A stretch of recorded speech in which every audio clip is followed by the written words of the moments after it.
I wonder if gangsta parties have treat bags. Like, do you remember when you were a kid and you'd go to birthday parties for kids that you didn't even know and you're just like, oh my god, why am I here and when can I go the hell home? But then at the very end, you got the treat bag and it was all worth it. You'd open it up and you'd have some licorice in there, maybe some Gobstoppers, some Dunkaroos, some Mario fruit snacks, some Skittles, I don't know, Smarties, whatever you want. Just close your eyes right now and just imagine opening that treat bag. What's up, everybody? It's Luke James, not the singer. If you're an indie artist looking for an album review or some promo, you can hit up Luke at redmattersite.com. And what I have for you boys and girls today is my review for Jeezy's surprise mixtape, Gangsta Party. It's hosted by DJ Drama, and of course, he doesn't shut up through some of these damn tracks. It's Gangsta Grills, you bastards! Now, as far as the rapping goes, there's really not much of interest happening here. But there are some alright flows, like on the song Type of Party, with Q, Pee Wee Longway, and Offset, where they all drop some alright bars over some piano and bass production from Cassius J. I mean, they're not saying anything crazy in their bars, but they do sound good. And really, it's the production on this tape that sticks out the most. The Rich Homie Quan-assisted track, I Might, is produced by London on the track. And London also produced She Know, which features Kevin Gates saying that he's about to do a woman like some hot wings, which I assume is just slobbering all over it. I don't know what that was supposed to be, just... yeah. Both of the London tracks are two of the better tracks on here, and the other two standouts are Birds Could Talk and Pot Life. Pot Life has a verse from 2 Chainz that is actually alright, and I like at the end when he refers to himself by his old name, Titty. And if I'm being honest with you, I think 2 Chainz was actually alright back when he was Titty Boy. Ever since he became 2 Chainz, he just kind of stopped trying. But if you check out some of his old mixtapes like Cody and Cowboy, he had some better shit on there.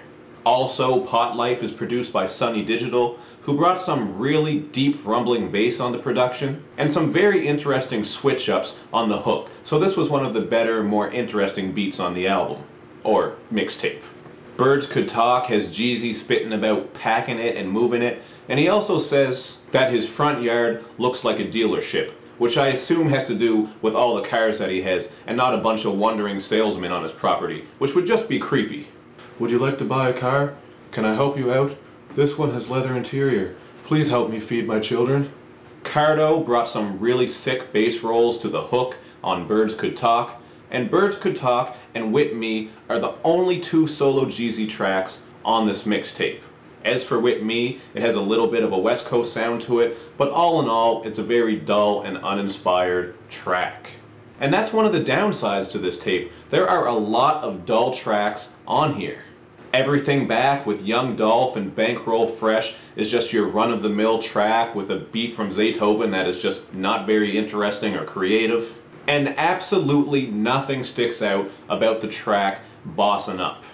As for the Realest featuring YG, this is one of the worst tracks on the album because of the hook, and also because YG just doesn't bring much to the table, unless you're interested in knowing that he has 7 inches in his pants. Are you interested in that? I'm not interested in that. I didn't think we were interested in that. One of the more interesting features on here, though, is Shy Glizzy on the track Gangsta Shit. And it's not interesting because his verse is really good or the song is really good, because again, you could file this one under dull. But I just think Shy Glizzy sounds like Eazy-E, so that was kind of interesting. So obviously, if you're just looking for a couple of bangers, I think you might like some of these tracks. But speaking as a Jeezy fan, I think this is one of Jeezy's worst mixtapes of all time.